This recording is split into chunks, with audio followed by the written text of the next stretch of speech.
If you feel like you've been refreshing the Midjourney announcements page every 10 minutes for the last 2 weeks, you aren't alone. We are officially in the longest final countdown in Midjourney history. On February 20th, we hit round 5 of the V8 rating party, the final round. Usually that means the new model drops within days, but here we are, over a week later, and V8 is still almost here. So, what's the hold-up? During the latest office hours, the team basically signalled they are doing some massive housekeeping to the website and the personalization systems to make sure V8 actually runs the way it's supposed to. Let's look at the updates we did get and why they might be the final piece of the V8 puzzle. First, the most controversial news. Midjourney is shutting down Webroom. Now, before you get upset, here is the cold, hard data from the devs. Recent usage for rooms was less than 0.1%. I must admit, I never got around using them either, so it's difficult to say if they will be missed or not.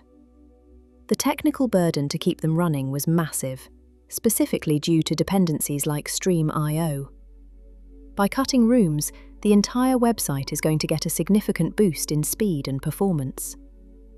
With V8 expected to be a much heavier, more advanced model, with that rumoured 2K native resolution, the team clearly wants the web interface to be as lean and fast as possible before the floodgates open. Pro tip: your images aren't gone, they're in your gallery. But if you have notes or specific codes inside a room, you cannot access them anymore. Now, let's talk about the way you're actually going to interact with V8, and that's through the brand new personalization interface. Think back to the old ranking system for a second. It was that classic face mash style 1 versus 1 comparison.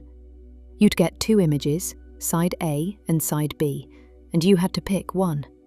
It was slow, it was repetitive, and honestly, it gave a lot of us analysis paralysis. If both images were just okay, you'd sit there staring at the screen, worried that picking one over the other would confuse the AI and mess up your whole aesthetic profile. It felt like work. Midjourney finally realised that wasn't the most fun way to train a model, so they've completely binned it for a new scrolling grid. It's a total game changer for the vibe of the site.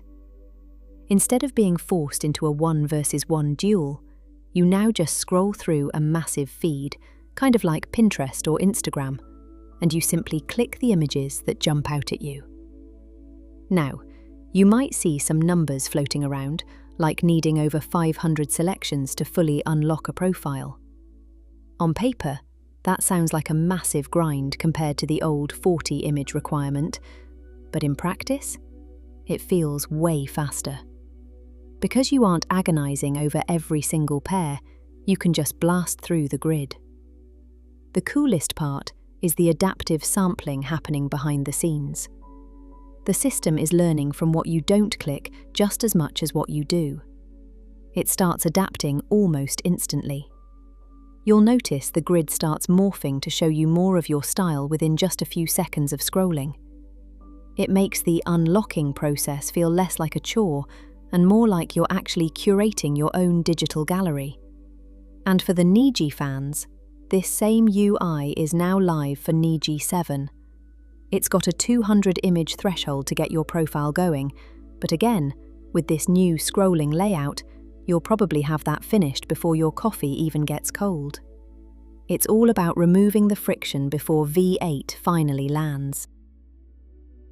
So, where does this leave us? The final rating party is still running, the website is being purged of slow features, and the new personalization grid is live. Everything points to the fact that V8 isn't just a new model, it's an architectural shift. The delay is frustrating, but it seems Midjourney is prioritizing polishing over a buggy release. They've even hinted that text-based image editing, like character and lighting control, is the priority immediately following V8. The rating party is still open at midjourney.com/rank-V8. If you want to speed things up, get in there and give them the data they need.